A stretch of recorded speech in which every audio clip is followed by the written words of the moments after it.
Many early settlers were enticed to the Grand Prairie area by Peter's Colony, a series of Republic of Texas land grants offered by investors in 1841. From this fertile soil, men and women grew cotton, raised cattle, and experienced bountiful wheat harvest. In 1861, Alexander McCrae Deckman bought 240 acres in what would become Grand Prairie. Filing a land plat in 1876, Deckman gave every other lot to the Texas and Pacific Railroad in exchange for operating a depot there. The railroad renamed the area Grand Prairie because of its location on the eastern edge of the vast prairie that stretched into West Texas.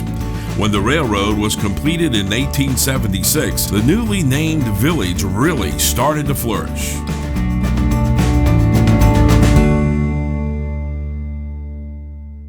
The early 1900s saw the establishment of the Grand Prairie Independent School District.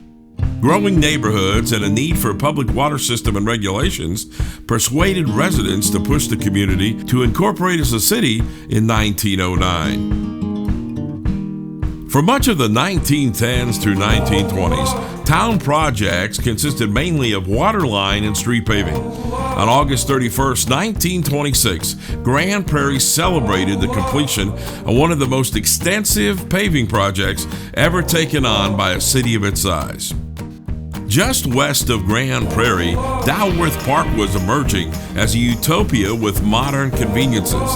Nearby South Dalworth Park also grew as African Americans settled to work in the businesses and homes of Dalworth Park.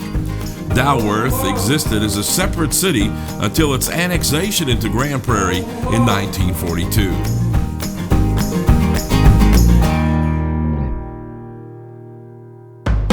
Marking what would become Grand Prairie's rich history in aviation, Curtiss Wright Flying Service opened near Dalworth in 1929. 12 years later, North American Aviation was dedicated next to the Naval Air Base. North American was the first windowless, fully air-conditioned, and artificially lit aircraft production facility in the United States. To house the workers who flooded Grand Prairie to work in North American, the government built Aviation Village in record time. One home was actually completed in 59 minutes. Throughout the 40s, the City Commission spent most of its time annexing neighborhoods into town, improving and extending water and wastewater systems, and paving streets. These improvements nurtured a vibrant and growing downtown Main Street.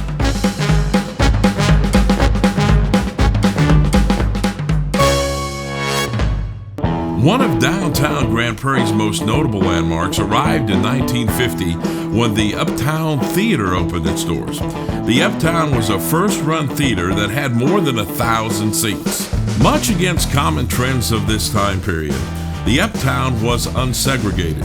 It would be years later that other theaters around the area would follow suit.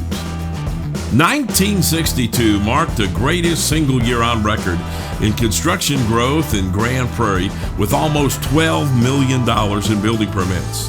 In 1967, Grand Prairie was named one of the top 7 cleanest cities in the nation by Time magazine. National recognition and expansion led the way for more businesses and schools.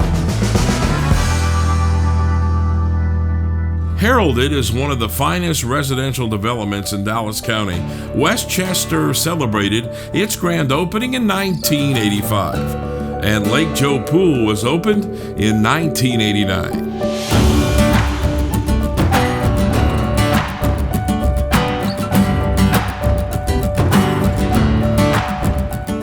In the past 20 years, Grand Prairie has witnessed a time of unprecedented growth, with numerous campaigns to improve and expand parks, business, residential, and entertainment venues. In the 1990s, big things started happening in Grand Prairie. Voters passed a half-cent sales tax in 1992 with which to build a Class I thoroughbred racetrack. The track opened in 1997 and would host the 21st running of the Breeders' Cup World Thoroughbred Championships in 2004. A little over 3 years later, Lone Star Park was paid off in 2007, 18 years ahead of schedule. In 1995, Tangle Ridge Golf Club opened as the Metroplex first upscale municipal golf course in Dallas and Fort Worth.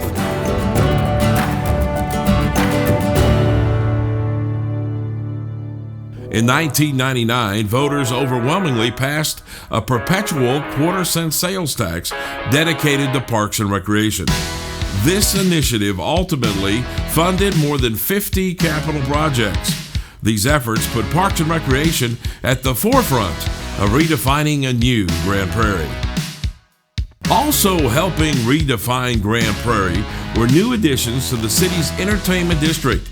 Opening in the first decade of this new century were Alliance Skate Park, city-owned Nokia Theater, which hosts over 150 events yearly, and the brand new Quick Trip Park, home of the Grand Prairie Airhogs.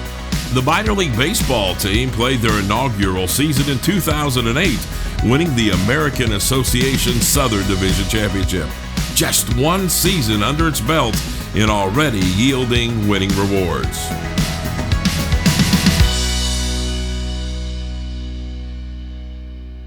It's easy to see that the city believes in creating world-class facilities. True to this standard, the city purchased the Uptown Theater in 2006 to renovate the historic movie house into a performing arts center.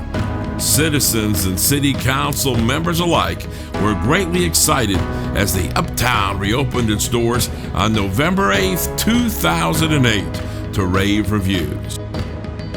The city also received numerous awards and recognition from state and national organizations. In 2008, Grand Prairie was named a Best Place to Live by Money Magazine, a Playful City USA by Kaboom Incorporated, and won the National Recreation and Parks Association Gold Medal Award for the best parks in the nation.